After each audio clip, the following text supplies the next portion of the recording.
Bonjour à tous, dans ma dernière vidéo je vous avais dit que la prochaine vidéo serait sûrement une analyse d'entreprise, mais je n'ai absolument pas eu le temps de m'en occuper cette semaine. Du coup je vais vous faire un résumé assez approfondi du livre que je considère comme le meilleur livre lié à l'investissement, La chose la plus importante de Howard Marks. C'est un script que j'ai écrit il y a quelques temps, mais je ne l'ai jamais sorti. Il y aura peu d'images, hormis 2-3 graphiques ou tableaux. Vous pouvez donc l'écouter comme un podcast. Je vous recommande quand même de lire le livre, même après avoir écouté cette vidéo. Certain wiring that's very useful. I am better! Ça m'excite! J'ai les tétons qui pointent! I'm talking about this. Chapitre 1. Avoir une vision différente, au second degré. Les perspectives sont mauvaises, est-ce que je vends l'action? Ou est-ce que le marché n'exagère pas un peu? C'est une bonne entreprise, j'achète, mais le marché n'est-il pas un peu trop optimiste? Il faut savoir ce que pense le marché, ce qu'il prend en compte, et comparer à ce que vous pensez. Si vous pensez comme le marché, il n'y aura sûrement pas d'opportunité sur le titre. Un exemple, l'hydrogène c'est le futur. Ok, mais vous ne pensez pas que le marché est au courant que c'est le futur? Et que les entreprises du secteur reflètent déjà le potentiel? Voire même n'y a-t-il pas trop de hype autour du secteur, qui fait que le marché n'est pas efficient? Si une entreprise a une super opportunité, pourquoi le marché ne serait pas au courant? Et vous, oui. Chapitre 2, le marché est plutôt efficient, mais pas toujours et pas sur tous les actifs. Si vous avez une superbe opportunité, il faut toujours vous demander qui n'est pas au courant. Si c'est un super coup, pourquoi suis-je le seul à le voir? On revient sur le point numéro 1, penser différemment. Et ne pas se contenter d'avoir des bonnes idées. C'est donc rare d'avoir des super opportunités dans les marchés très suivis, hormis dans certains secteurs qui sont totalement délaissés. Chapitre 3. Investir dans la valeur ou dans la croissance. En réalité, il n'y a pas vraiment de différence, car même une entreprise value ne n'est que si les perspectives d'avenir sont au moins correctes. Dans tous les cas, investir dans une entreprise demande de connaître, ou du moins d'estimer, sa valeur intrinsèque. Sans ça, ce n'est pas de l'investissement, c'est juste un pari sur le fait que le cours montera dans le futur. Il faut connaître la valeur pour savoir si ce que l'on achète est cher ou non. Et sans connaître la valeur, comment savoir quand vendre, ou s'il faut renforcer à la baisse? Il résume l'investissement dans la valeur en 3 points. 1. Acheter un actif pour moins cher que sa valeur. 2. Tenir bon si le marché baisse après votre achat, et même renforcer votre position. 3. Ne pas vous tromper. Chapitre 4. L'important n'est pas l'actif que vous achetez, mais son prix. Même le meilleur actif peut devenir un mauvais investissement si vous l'achetez trop cher. Le prix d'un actif reviendra toujours vers un prix correct. S'il est totalement surévalué, il baissera, et s'il est sous-évalué, il montera. Mais ça peut prendre du temps. Et c'est pourquoi certains acceptent de payer cher certains actifs. Le fameux « c'est différent cette fois », qui est juste une manière de se justifier quand on suit la foule et qu'on paye un prix délirant pour un actif. Un exemple qui parlera plus que les exemples que prend Marx, PayPal. Pendant 6 mois en 2021, elle s'est payée 74 fois les bénéfices de 2021. Pour une entreprise qui a 10-15% de croissance. Je n'étais pas sur Twitter à ce moment-là, mais je suis certain qu'il y avait des gens pour justifier ça. Je parle de PayPal, mais en réalité, toute la tech américaine était valorisée à des niveaux stratosphériques. PayPal au moins gagnait de l'argent. Un peu plus loin de nous, la bulle Internet. Il faut un sacré mental pour ne pas finir par céder et faire comme les autres, surtout quand les autres gagnent de l'argent. Pendant la bulle Internet, à chaque IPO, ça faisait x3, x4 le jour même. Et derrière, ça montait encore. Car en voyant ça, les autres voulaient rentrer dans le train. Il fallait être vraiment solide pour pas craquer et suivre la foule. La chance d'un particulier est qu'il n'a personne pour l'attaquer quand il ne suit pas la foule, contrairement aux investisseurs comme Warren Buffett qu'on traitait de vieux, qu'on disait fini, incapable de gagner de l'argent dans le nouveau monde. Après, nous, on a Twitter, et tous ces génies qui ont acheté en bas, vendu en haut, et ça joue sur notre mental aussi. Mais acheter quelque chose hors de prix en espérant que quelqu'un l'achètera encore plus cher, c'est pas de l'investissement, c'est du casino. Mais ça veut pas dire non plus qu'il faut jouer le malin et se mettre en face du marché, car il se trompe. En shortant par exemple. C'est le meilleur moyen de se faire rouler dessus. Le marché peut rester irrationnel plus longtemps que nous solvables. Là on arrive sur 3 chapitres qui parlent du risque. Si le livre ne contenait que ces 3 chapitres, il vaudrait quand même le coup d'être acheté. Donc chapitre 5, vous ne pouvez pas investir sans prendre en compte le risque, peu importe le rendement. Et s'il y a plus de risques, vous devez forcément demander plus de rendement. Là, il nous montre un graphique avec en ordonnée le rendement et en abscisse le risque, avec une droite qui part d'un peu plus de 0 de rendement au niveau 0 du risque, pour représenter les obligations d'État à court terme, qui est ce qu'on appelle le rendement sans risque. Connaître le rendement de quelqu'un sans connaître son risque ne vous apporte rien. 10% par an sur les cryptos ne valent pas 10% par an sur un ETF World, qui ne valent pas 10% par an sur des obligations d'État américaines. Les marchés efficients vous donneront généralement un meilleur rendement si vous prenez plus de risques. Mais ça ne veut pas dire que vous aurez forcément un meilleur rendement avec un actif plus risqué. Sinon, il ne serait pas risqué. Marx a donc fait un deuxième graphique plus représentatif de la réalité. Prendre plus de risques donne surtout un éventail de possibilités plus important. Ce n'est pas linéaire. On voit le même graphique qu'avant, mais au lieu d'avoir seulement la droite, comme si plus de risques donnait forcément plus de rendement, il nous montre une volatilité autour de la droite, de plus en plus importante, pour nous montrer que plus de risques veut surtout dire plus de scénarios possibles, dans le gain comme dans la perte. Le risque est souvent assimilé à la volatilité, ce qui est une erreur, mais la volatilité est le seul paramètre quantifiable qui pourrait être assimilé au risque. Encore une fois, il parle de ne pas payer trop cher. Une belle valeur peut voir son cours s'effondrer sans que les fondamentaux n'aient changé, seulement car la psychologie des investisseurs, elle, a changé. Et là, point important, des rendements élevés sont souvent assimilés à un risque élevé. Mais en réalité, payer trop cher un actif vous offre un rendement potentiel faible et un risque élevé. Alors que acheter une valeur sous sa valeur intrinsèque vous permet d'avoir un risque plus faible et par la même occasion un meilleur rendement potentiel. Voilà, je prends un exemple, acheter LVMH à 25 fois les bénéfices ou à 15 fois les bénéfices, ce n'est pas la même chose. C'est la même valeur, mais à 15 fois les bénéfices, le risque est plus faible et votre rendement potentiel bien plus important. Tout simplement car étant une valeur se payer en moyenne 20 fois les bénéfices, en la payant 15 fois, vous avez la possibilité d'un retour à la moyenne, plus la croissance. Là où quelqu'un qui l'achète 25 fois, le risque de voir un retour à la moyenne. Et c'est d'ailleurs ce qui s'est passé, elle est revenue vers sa moyenne et certains sont à moins 20% sur leur ligne. Alors c'est une valeur avec une belle croissance, mais leur rendement sera forcément plus faible que celui qui l'a payé 20 fois les bénéfices. Et c'est pour ça que oui, le prix d'entrée est important, même s'il y a de la croissance. Payer trop cher, c'est baisser son rendement potentiel et augmenter son risque. Mais en règle générale, le risque n'est pas quantifiable, il est surtout subjectif.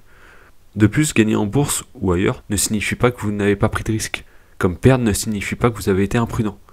Deux exemples pour illustrer ça. Vous jouez à pile ou face avec quelqu'un, 10 € de mise. Vous gagnez, vous doublez votre mise. Si vous dites à quelqu'un que vous avez fait 100% de rendement sur un coup, il vous dira que vous êtes fort. Mais vous oubliez de dire que vous avez une chance sur deux de perdre. Pour le coup, ici, c'est quantifiable, mais c'est pour que ce soit compréhensible. A l'inverse, si vous tirez au dé, qu'il y a 5 chances sur 6 de gagner 10 € pour une perte de 10 €, si vous avez le mauvais chiffre, et que vous perdez, ça ne signifie pas que votre pari était risqué. Vous aviez un ratio de 5 pour 1. Encore une fois, c'est quantifiable pour la compréhension, mais c'est pour expliquer que sans connaître le risque, vous ne pouvez pas juger un rendement. Et le risque en investissement est rarement, voire jamais quantifiable. Et c'est pour ça que vous devez toujours essayer de connaître le maximum de risques liés à votre investissement, même ceux qui ont peu de chances de se produire.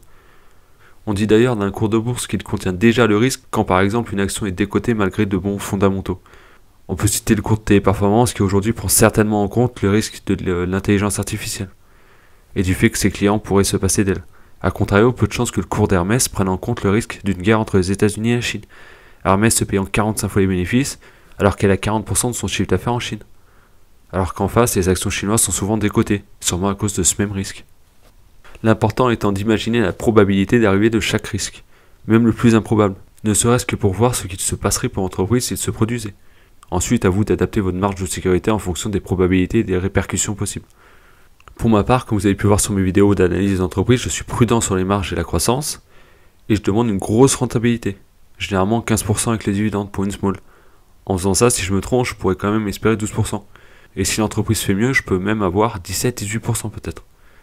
Si vous achetez une entreprise qui n'a pas de gros risques, on va dire, comme Hermès avec la Chine par exemple, que le consensus tape sur 10% de croissance et que vous l'achetez à son juste prix, vous ne pouvez pas espérer faire mieux que 10% par an. Car si ça arrive, c'est qu'elle aura surpris positivement. Mais vous ne pouvez pas investir en espérant de bonnes surprises. Vous devez investir en vous couvrant d'une partie des risques. Reprenons votre entreprise à 10% de croissance, si elle n'a que 8%, ce sera sûrement 2% de moins de renta. Mais il y aura aussi le risque que les multiples de valorisation diminuent, et qu'en réalité vous ayez encore moins que 8%.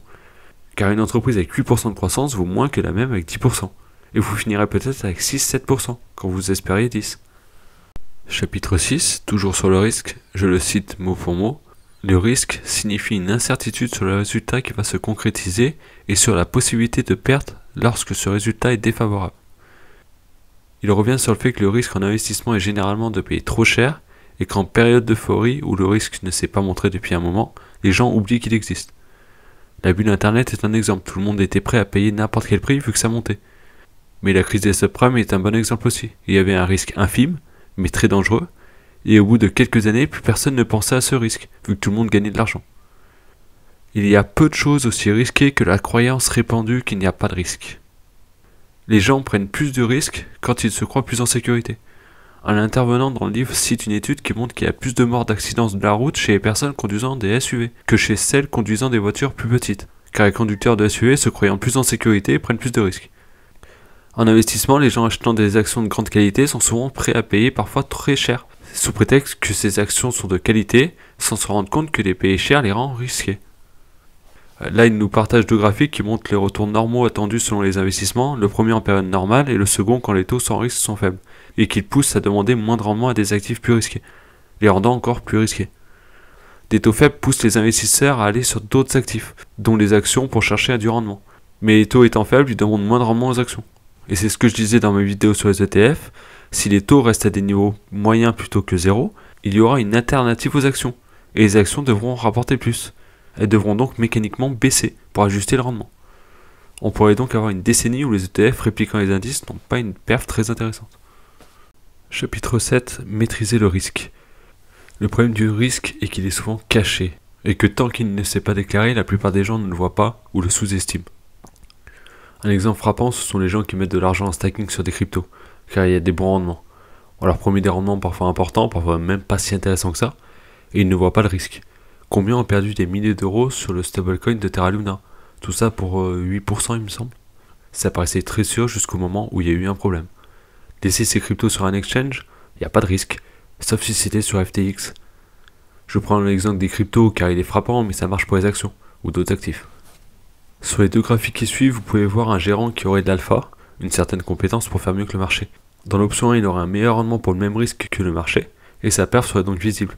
Mais dans l'option 2, il a la même perf que le marché, il l'a juste obtenu avec moins de risques, et ça, ce n'est pas visible dans les chiffres. Il n'y a qu'en analysant la méthode d'investissement que vous pourrez vous en rendre compte. Évidemment, l'idée n'est pas de fuir tout risque, mais de demander un meilleur rendement à un risque plus important, et d'être certain de ne pas se retrouver sans rien si le risque qui arrive une fois par génération se produit. Ou même un risque nouveau, le fameux signe noir de Taleb. L'idée est bien de maîtriser son risque. Chapitre 8. Faire attention au cycle. Il n'y a rien qui va évoluer de manière parfaitement linéaire. Et en investissement, c'est pire car la psychologie humaine rentre en jeu. Et l'humain peut passer de très optimiste à très pessimiste très rapidement. De bulle à crack. De j'achète à des PER de 80 car il y a de la croissance, à je n'en veux même pas un PER de 12 car c'est risqué. Attention aux gens qui vous diront que cette fois c'est différent. Chapitre 9. Le système de balancier. Le marché est rarement neutre. Soit il est optimiste, soit pessimiste. Et parfois à l'extrême. Comme dit juste avant, les gens peuvent être prêts à acheter à n'importe quel prix, quelques mois après, ne plus rien vouloir, peu importe le prix. Dans le premier cas, c'est difficile d'être sur le quai de la gare quand les trains partent, même si vous savez qu'ils risquent de se cracher. De l'autre, c'est difficile de monter dans un train quand tout le monde en descend en courant. Il cite 3 phases d'un marché haussier. Dans la première, quelques personnes tournées vers l'avenir commencent à croire que les choses vont aller mieux. Dans la deuxième, la plupart des investisseurs réalisent que le redressement est effectivement en train de se mettre en place. Dans la troisième, tout le monde souscrit au fait que les choses iront mieux pour toujours. Il cite aussi les 3 phases d'un marché baissier. Dans la première, quelques investisseurs prévenant et identifiant que malgré la tendance haussière prédominante, les choses n'iront pas toujours aussi bien. Dans la deuxième, la plupart des investisseurs réalisent que les choses se dégradent. Dans la troisième, tout le monde souscrit au fait que les choses ne peuvent qu'empirer. Chapitre 10. Attention aux influences négatives. Il revient sur le fait qu'il est difficile d'être seul contre tous. Et beaucoup d'études le prouvent. La plupart des gens préféreront avoir tort avec les autres que raison seul. Surtout si leur idée met du temps à se mettre en place. Et c'est ce qui arrive pendant les bulles. Vous voyez bien cette bulle, mais personne ne veut la voir, et tout le monde est contre vous. Pour les pros, c'est encore plus difficile car ils doivent expliquer à leurs clients pourquoi ils n'ont pas fait aussi bien que les autres, en investissant sur X ou Y valeur. Mais ça peut être aussi très difficile pour un particulier. Et ça, même si votre stratégie vous rapporte de l'argent. Si vous faites 20% sur l'année mais que beaucoup d'autres font 30-40%, vous serez mal. A l'inverse, vous serez content en faisant 5% l'année d'après si eux font moins 20%. Ce qui en soi est ridicule, mais c'est comme ça que fonctionne la psychologie humaine. Parfois vous tiendrez, mais si cela dure, vous finirez sûrement par craquer comme tous les autres. Et c'est de ça que vous devez vous méfier. Pour éviter ça, il faut toujours garder en tête la valeur intrinsèque des actifs, des convictions quand le prix ne va pas dans le sens de la valeur, l'effet que peut avoir la psychologie, que si ça semble trop beau pour être vrai, ça l'est sûrement, particulièrement sur les marchés assez efficients comme les grosses capitalisations très suivies, accepter d'être dans l'erreur vis-à-vis de la masse, essayez de s'entourer de personnes ayant les mêmes convictions que vous sur l'état du marché. Chapitre 11. Vous devez être contrarien. Avec tout ce qu'on a dit avant, vous l'aurez compris, il ne faut pas suivre la foule. Mais ça ne veut pas dire qu'il faut forcément aller contre elle. Elle peut avoir raison. On en revient toujours au même point, il faut connaître la valeur intrinsèque d'un actif pour savoir si la foule se trompe. Il n'y a pas d'autre moyen. Ensuite, il faut avoir des nerfs solides pour tenir une position contre le marché, car il y a peu de chances que vous attrapiez le point bas. Vous verrez certainement votre ligne dans le rouge. A l'inverse, essayez de shorter le marché car il se trompe est suicidaire. Les marchés peuvent être irrationnels longtemps, plus longtemps que vous ne tiendrez. En résumé, il faut être sceptique. Quand tout le monde est extrêmement positif, il faut être pessimiste. Les meilleures choses possibles sont déjà sûrement dans le cours. A l'inverse, quand tout le monde est extrêmement pessimiste, il faut être positif, car tout le négatif est probablement dans le cours. Mais encore une fois, il faut avoir une idée de la valeur intrinsèque de l'actif. Chapitre 12. Trouver de bonnes affaires. On devrait commencer par limiter nos possibilités en excluant tout ce qui ne nous convient pas. Secteur qu'on ne comprend pas, entreprise très endettée, risque trop important pour nous, etc. Ensuite, c'est une question de prix par rapport à la valeur, l'important n'étant pas l'actif mais le prix que l'on paye. Et les bonnes affaires se trouvent souvent dans des secteurs délaissés, mal aimés, et le fait que leur prix chute conforte les gens dans l'idée que ce sont de mauvaises affaires. A l'inverse, des entreprises à la mode dont les prix en hausse donnent l'impression aux investisseurs que ce sont de bonnes affaires. Chapitre 13. Il faut être opportuniste. Parfois, le marché n'est pas euphorique ni déprimé et les bonnes affaires peuvent donc manquer. Mais personne ne vous oblige à investir à tout prix. Vous pouvez être patient et attendre la bonne opportunité. Courir après le marché revient à accepter un rendement plus faible sur votre argent. Et c'est une course sans fin, car certains demanderont encore moins de rendement que vous, et si vous voulez continuer d'investir ensuite, il faudra accepter encore moins de rendement, tout en augmentant votre risque. Ou augmenter considérablement votre risque pour obtenir le rendement souhaité. Parfois, il faut savoir garder des liquidités, encore plus quand tout le monde dit qu'il faut être 100% investi. Vous pourrez trouver des opportunités pendant les crises, mais n'arrivant pas souvent, vous ne pouvez pas les attendre. Parfois, certains acteurs du marché sont contraints de vendre. Pendant les crises, évidemment, mais pas seulement. Ces dernières années, il y a eu pas mal de décollectes des fonds small cap en France, par exemple, qui a poussé les gérants à liquider certaines positions, même sur des actifs de qualité. De là à dire qu'il y a des opportunités sur ce segment, il n'y a qu'un pas, que je ne ferai pas. Nous ne pouvons pas donner de conseils. 14. Savoir ce qu'on ne sait pas. Il est impossible de savoir ce qui arrivera dans 1 an, 2 ans et encore moins dans 5 ans. Certains peuvent arriver à faire de bonnes prédictions, le problème c'est que c'est rarement les mêmes qui arrivent à faire des bonnes prédictions plusieurs fois d'affilée. Donc essayer de suivre les prévisions des spécialistes n'apporte rien. Et c'est pour ça qu'il faut investir avec un horizon de temps de moyen terme au moins. Vous pouvez avoir trouvé une valeur très décotée, mais si vous l'achetez en pensant que d'ici 1 an le marché aura changé d'avis, vous risquez d'être déçu. A l'inverse, investir sur une valeur pour un horizon de 20 ans, en acceptant parfois de payer cher sous prétexte que sur le long terme ça ne change pas grand chose, peut s'avérer très risqué. Nombre de business vus comme très sûrs ont disparu. Personnellement, j'investis avec un horizon de 5 ans, ça laisse au marché le temps de voir une décote, et ça protège des aléas du court terme. Chapitre 15. Où en sommes-nous dans le cycle? En réalité, il est difficile de timer les cycles, ou de timer le marché. Mais il est important d'avoir une idée d'où nous en sommes. Il propose un tableau en 2 colonnes pour savoir où nous en sommes. Si vous avez plus de choix dans la colonne de gauche, il est temps de faire attention. Ça ne veut pas dire qu'il faut sortir du marché, mais être plus prudent dans vos choix. Chapitre 16. La part de chance dans nos résultats. Il faut toujours se demander si nos résultats sont le fruit de la chance ou du travail. Avoir été au bon endroit au bon moment ne fait pas de vous un génie, sauf si vous aviez réellement anticipé ce qui allait se passer. Ici c'est un tableau présent dans un livre de Taleb. Et c'est parce que la chance existe qu'il faut se demander comment le résultat de quelqu'un a été obtenu, plutôt que de regarder seulement le résultat. Si cette personne a du talent, elle saura reproduire ce résultat, sinon c'était seulement de la chance. Et là je voudrais citer un trader bien connu, Jérôme Kerviel. En 2007, il a gagné 1,4 milliard, en prenant des risques énormes, en pariant contre le marché, et après avoir été en négatif une bonne partie de l'année. Début de 2008, il joue encore contre le marché, mais cette fois ça ne va pas dans son sens. Et en plus il est découvert par ses supérieurs. Vous connaissez la fin de l'histoire. Il n'avait pas de talent particulier, il a juste eu énormément de chance en 2007, et sa chance a tourné en 2008. Point. A l'inverse, Michael Burry avait vu venir la crise des subprimes en analysant en profondeur les données. Mais lui a failli perdre quand même en ayant raison trop tôt. Depuis, il se ramasse pas mal, même si ses analyses sont souvent correctes. Faut-il encore que le marché soit d'accord avec vous, sinon c'est comme si vous aviez tort. Il a shorté Tesla qui était évidemment surévalué, mais le marché n'était pas d'accord.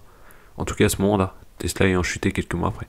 D'où l'adage, c'est d'avoir tort que d'avoir raison trop tôt. Surtout quand vous shortez le marché. En résumé, quand vous réussissez un beau coup, ou que quelqu'un se vante d'en avoir réussi un, demandez-vous toujours ce qui aurait pu se produire d'autre. Celui qui a shorté les marchés européens le 23 février 2022 a gagné beaucoup d'argent. Mais est-ce un génie pour autant? Et ça marche dans l'autre sens. Vous pouvez sembler avoir tort pendant des années si le marché ne reconnaît pas la sous-évaluation. Chapitre 17. Investir de manière défensive. Selon Marx, il ne faut pas chercher à faire de beaucoup, mais plutôt d'éviter de perdre.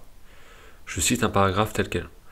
Les joueurs de tennis professionnels peuvent être quasiment sûrs que s'ils font A, B, C, D avec leurs pieds, leur corps, les bras et la raquette, la balle fera E quasiment tout le temps. Il y a relativement peu de variables aléatoires en jeu.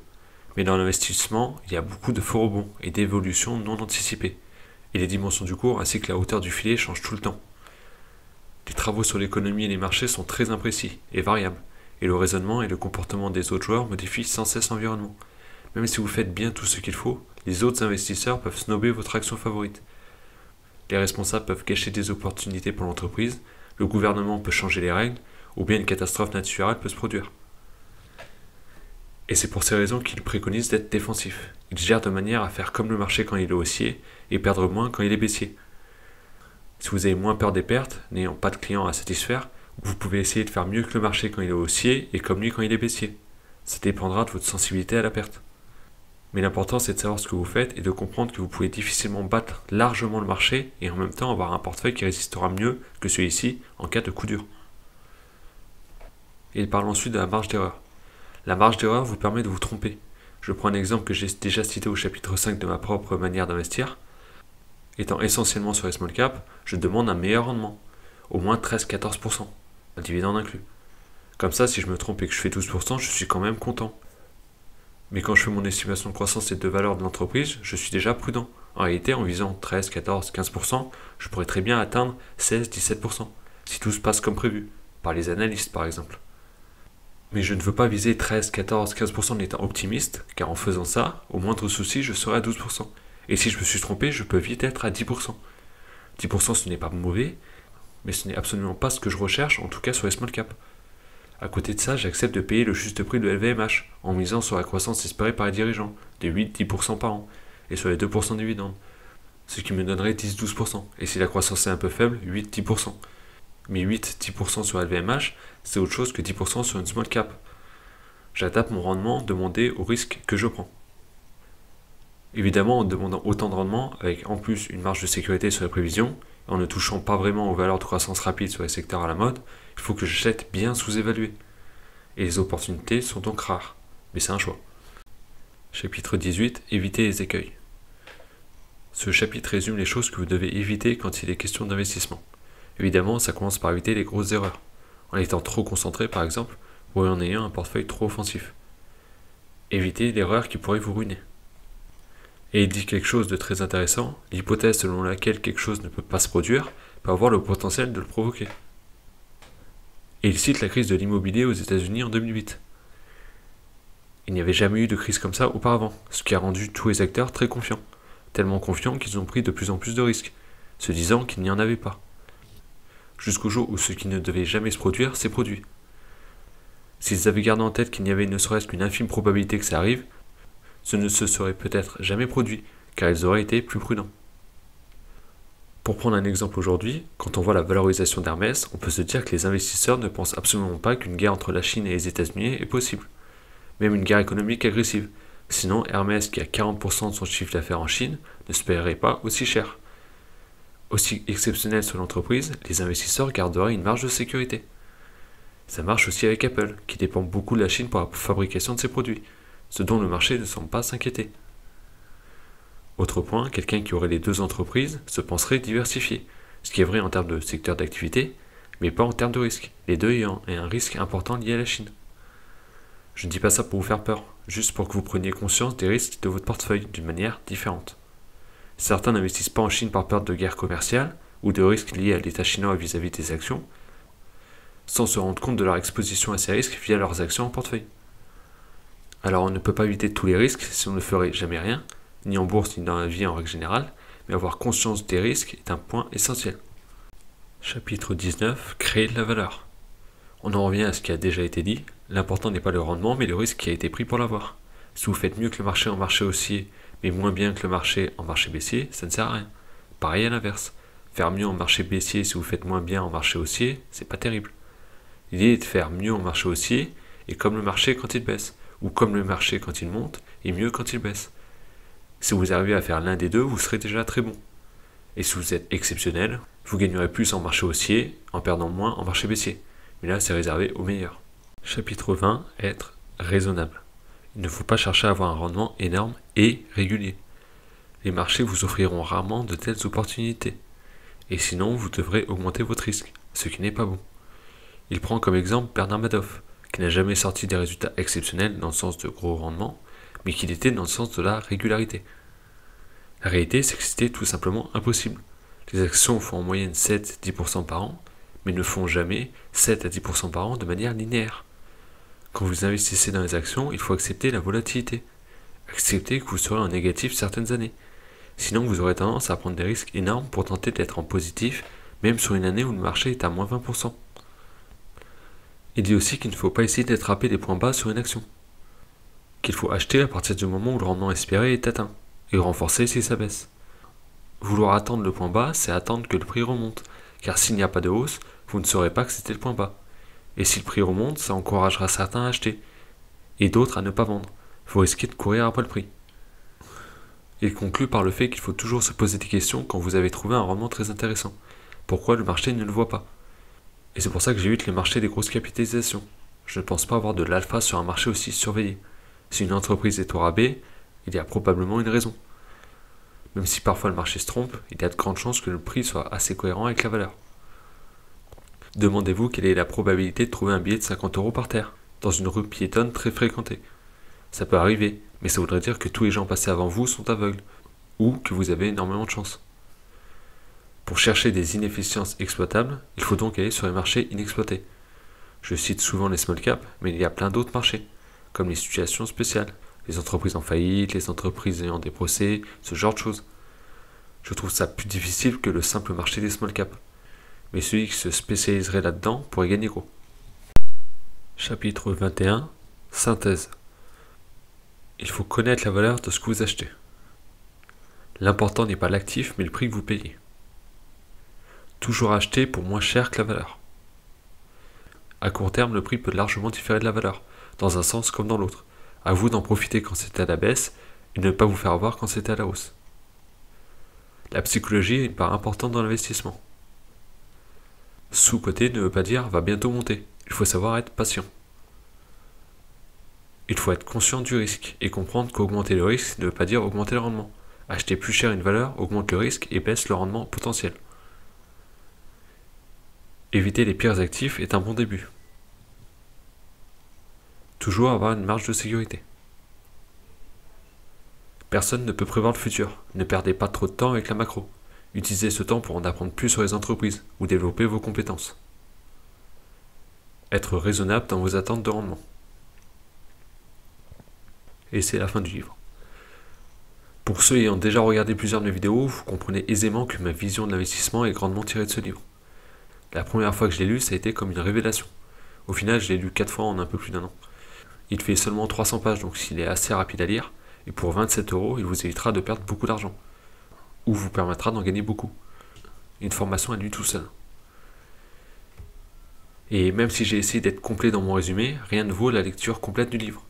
Une fois lu, vous pourrez revenir de temps en temps écouter cette vidéo, dans vos moments de doute par exemple.